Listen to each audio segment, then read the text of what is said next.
Hello everyone, आज की इस नई वीडियो में हम लोग सीखने वाले हैं कुछ ऐसे शॉर्टकट कीज जो कि आपको बहुत ज़्यादा हेल्प करने वाले हैं अगर आप एक MS वर्ड यूज़र हैं तो। ये कुछ शॉर्टकट कीज आपको छोटे छोटे काम में हेल्प करेंगे, लेकिन आपका ढेर सारा टाइम बचाएंगे हर उस सॉफ्टवेयर में जहाँ पे आप टाइपिंग करते हैं। अब चाहे वो MS वर्ड हो, चाहे एक्सेल हो, चाहे पावर पॉइंट हो, आप इन शॉर्टकट की का यूज़ करके अपना ढेर सारा टाइम बचा सकते हैं। तो इन शॉर्टकट कीज को मैंने कुछ ग्रुप्स में डिवाइड किया है, जिसमें से पहला ग्रुप है मूविंग द कर्सर। अगर हमें कर्सर मूव करना है तो कर्सर क्या होता है? ये जो ब्लिंकिंग लाइन है जहाँ पे हम लोग लिखना स्टार्ट करते हैं वो होता है कर्सर। अब इस कर्सर को मूव करने के लिए हमारे पास क्या क्या बटन्स अवेलेबल हैं इस कीबोर्ड में। सो नॉर्मली हम लोग क्या करते हैं, लेफ्ट या फिर राइट एरो को प्रेस करके कर्सर को लेफ्ट या फिर राइट में मूव करते हैं। लेकिन ये जो प्रोसेस है बहुत ही ज़्यादा टाइम कंज्यूमिंग है और कंप्यूटर में ऐसा कोई भी काम नहीं होना चाहिए जो कि आपका ढेर सारा टाइम कंज्यूम करें। तो इसके लिए हम लोग के पास आ जाती है एक शॉर्टकट की। शॉर्टकट की क्या है? अगर आपको इस कर्सर को एक वर्ड जंप कराना है, यानी कि वीडियो के शुरुआत से कर्सर को हटा के वीडियो के एंड पे ले जाना है, तो हम लोग कंट्रोल के साथ राइट एरो प्रेस करके कर्सर को एक पूरा वर्ड जंप करा सकते हैं। एक बार और देखते हैं। कंट्रोल को मैं प्रेस किए रखता हूं and I am pressing right arrow again again and again. तो देखिए एक बार में एक पूरा वर्ड जो है जंप कर रहा है हमारा ये कर्सर। इसी तरह से लेफ्ट साइड में जाना है तो हम लोग कंट्रोल के साथ लेफ्ट एरो प्रेस कर सकते हैं और हमारा कर्सर एक पूरा वर्ड जंप करेगा लेफ्ट साइड में। आसान है। इसी तरह से अगर हमें इस कर्सर को इस लाइन के एंड पे ले जाना है किसी भी काम से, तो हम लोग एंड बटन का यूज कर सकते हैं।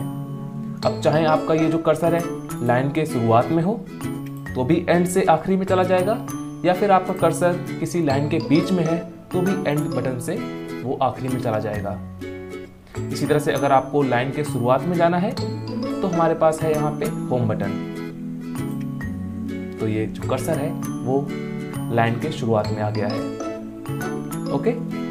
इसी तरह से अगर आपको इस कर्सर को नेक्स्ट पैराग्राफ पे ले जाना है, यानी कि अभी मान लीजिए ये जो कर्सर है पहले पैराग्राफ के सेंटर पे है और इस कर्सर को आपको ये सेकंड पैराग्राफ के स्टार्टिंग पे ले जाना है, तो हम लोग यूज कर सकते हैं control plus down arrow.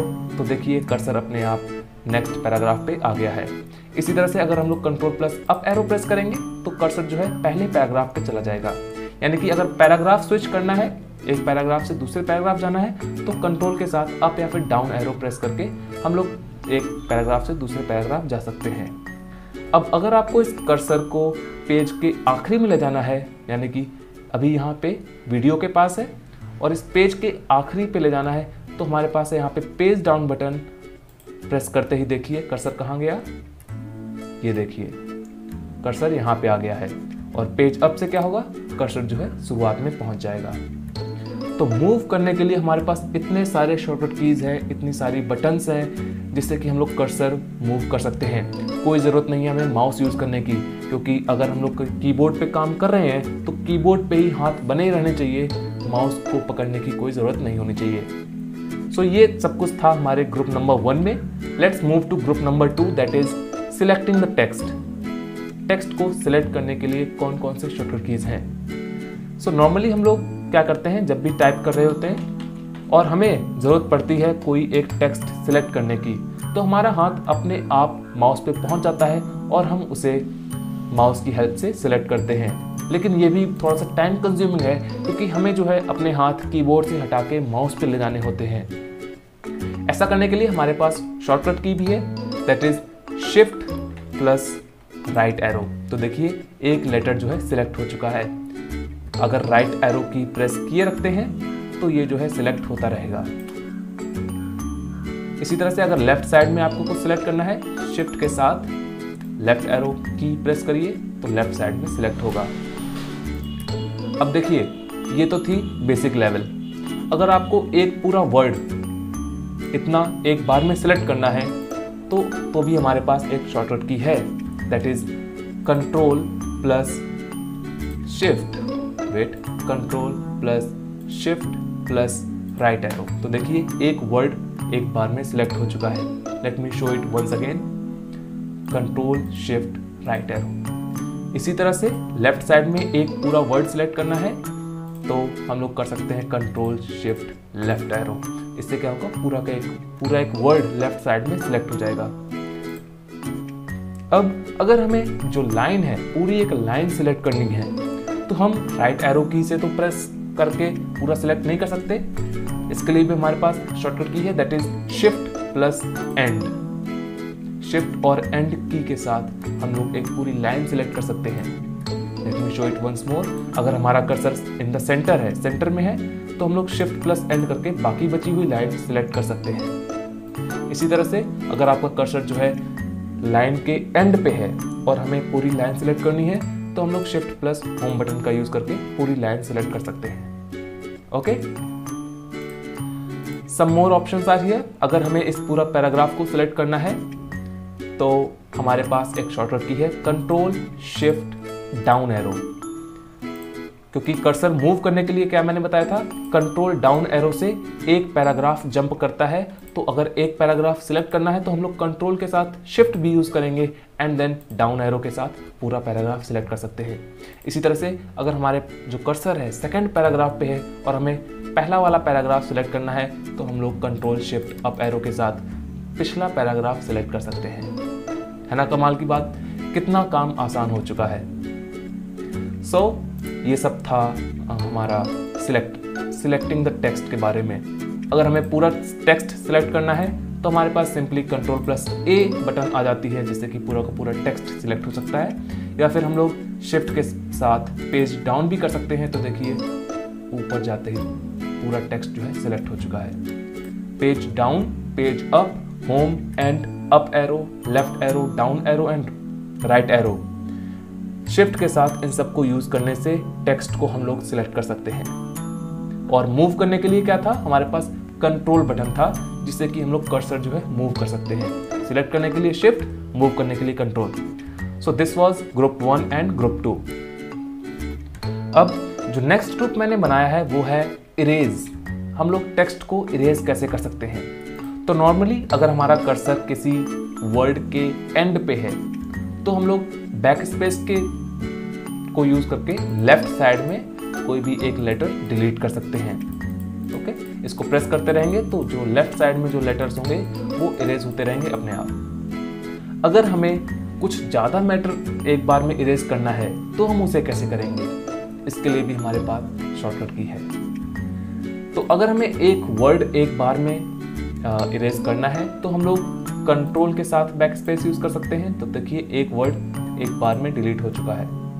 Again control plus back space, control plus back space, back space, back space. तो एक बार में एक पूरा वर्ड इरेज होगा। इससे जो है हमें बार बार मतलब कि बैक स्पेस नहीं दबाना पड़ेगा, जिससे कि जो टाइपिंग स्पीड है बहुत ही स्लो हो जाती है और आप अपना टाइम बचा सकते हैं। Again control plus back space. इसी तरह से अगर हमारा कर्सर जो है लाइन के शुरुआत में है या फिर आपको कर्सर के राइट साइड वाला एक वर्ड डिलीट करना है तो आप कंट्रोल के साथ डिलीट की का यूज करके एक बार में एक वर्ड डिलीट कर सकते हैं पूरा का पूरा। क्योंकि एक बार प्रेस करने से क्या होता है, एक लेटर एक बार में डिलीट होता है। लेकिन अगर एक पूरा वर्ड डिलीट करना है तो कंट्रोल के साथ प्रेस करें तो एक बार में एक पूरा वर्ड डिलीट हो जाएगा। इससे जो है काम, भले ही ये छोटे छोटे काम है लेकिन आपका इससे बहुत सारा टाइम बच जाता है। So that was all for group number 3। सो पहले ग्रुप में हमने मूविंग द कर्सर को कैसे मूव करें शॉर्टकट की के हेल्प से। इन द सेकेंड ग्रुप हमने सीखा कि टेक्स्ट को सिलेक्ट कैसे करें शॉर्टकट की के हेल्प से, अपना समय कैसे बचाएं। एंड शॉर्टकट नंबर 3, एक बार में एक वर्ड कैसे इरेज करें या फिर डिलीट करें। कंट्रोल प्लस बैक स्पेस या फिर कंट्रोल प्लस डिलीट से हम लोग एक बार में एक पूरा वर्ड इरेज कर सकते हैं। Now moving to fourth, the most basic shortcut key is control plus C, control plus X and control plus V। तो अगर हमें एक पूरा जो टेक्स्ट है तो सबसे पहले कॉपी करना है हमें। शिफ्ट के साथ पहले तो राइट एरो से हम लोग टेक्स्ट को सिलेक्ट कर लेते हैं कुछ इस तरह से, और कॉपी करने के लिए Ctrl+C का यूज़ करें और जहाँ भी पेस्ट करना है कर्सर को वहाँ प्लेस करें एंड देन Ctrl+V। तो आप में से कई लोग को पता भी होगा Ctrl+C for copy, Ctrl+V for paste and Ctrl+X for cut. ये तो छोटी सी बातें हैं। तो that's all. Thank you for watching the full video. I hope you enjoyed the video. आपको वीडियो पसंद आई होगी, और अगर आप इस वीडियो को यहाँ तक देख रहे हैं तो वीडियो को लाइक ज़रूर करिएगा। इसका ये मतलब है कि आपको वीडियो पसंद आ रही है और आप इसे अभी तक देख रहे हैं। So thank you. एंड अगर आप इस चैनल पे नए हैं तो चैनल को सब्सक्राइब भी करिएगा ताकि आपको इस तरह की वीडियोस लगातार मिलती रहें। अक्सर मैं एक्सेल पे वीडियो बनाता हूँ और लगभग 50 वीडियोस बन चुकी हैं, जिसे कि आपको ज़रूर देखना चाहिए। That's all. Thank you for watching. See you in my next video. Till then, bye bye. Take care. See you soon.